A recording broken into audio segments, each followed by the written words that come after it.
Kivodo ni Monia Fleur muzi yuko yavuze ko ibintu byinshi bigiye bitandukanye abona yuko yaciye muri management nyinshi zigiye zitandukanye yavuye kwa Peniel ndavuga muri Mire Makers team cyangwa Mire Makers gang aravaje management ashika hatu inyuma yaho yafashe n'abantu bagiye batandukanye ba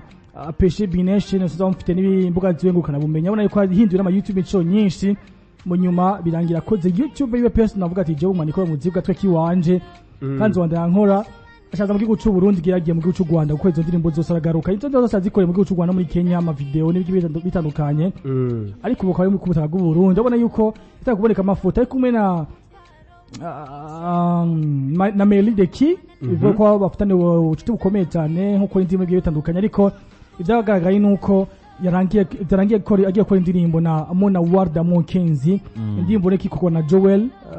muri Kuza Music igiye gusohoka vuba cyane. Leo ni ndimbona yuko Kivodo kuba maze kuyumva bwa twari imbizo biryoshye cyane abantu babiragiye hamwe agikomeye cyane by the way ikiyo cyagyo nikindi nikiyo cyakuka kuja hamwe ugakorana kuko geje kura muziki w'u Burundi ku misata cyabigeme bafite ikibazo gikomeye cyane nta support yari bafitana hagati yabo nuko ni haba nayo simwifisi nguvu nyene cyane uvuga ati no nguvira hari nk'abahungu kuko abahungu bo geje kuraba n'amahiti bakubita ararenze muga bigeme nugeze ngo aduze nuko yadugije no muhungu ndavuga bamera adugije na B-Face mona bakoma yiheka kuri ba B-Face na ba Dramati n'abandi ariko abikobwa hagati y'abakobwa ubwabo ntibikunda ko baduha kiretse gusa Stanisho yagerageje akagwana wenyine n'abasigaye ndi bose ubona ko vyanse ko bakora bonyine ndibaza ikintu giko gikomeye cyane bagiye gukora n'abakobwa basa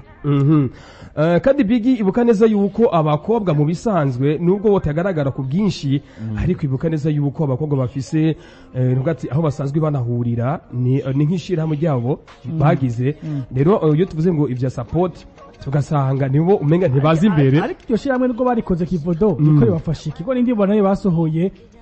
nta byahatari nta byahatari ariko ngene ko batarose abahungu baheka ico cyatumye ngira ngo indirimbo bwa itagenda cyane sinulayo bwabo promotion kwabo sindende abakobako tu yani siyo tabintu bako nafanya so rero biragoye rero gukora bonyine nk'abigeme muga nk'ivyo bibonetse turaba supporting abasaza babo bana biragoye cyane tuvuga yuko mu bisanzwe iri kurakora ntiwo uno munsi umuntu akudugije ntiyongera garuka gufashe so ni bashira ingufu zabo hamwe niyo mpamvu navuze ati hanje ifoto wa supporting ivyo korakora ino ndimbo ya Mona na Monia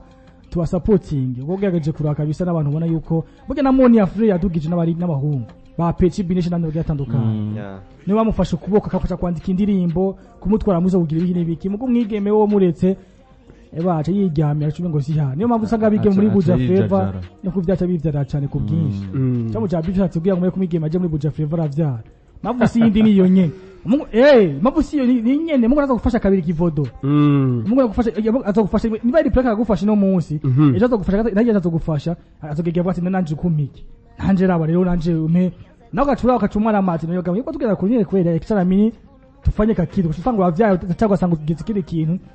utari sanse gukora ako karere bari batanga kuri Scott ariko Bigi naje gumye muri cyo kibanza reka vuga ati canishi kizajya jambo Fariaz yavuze ngo hari abantu baca bijajara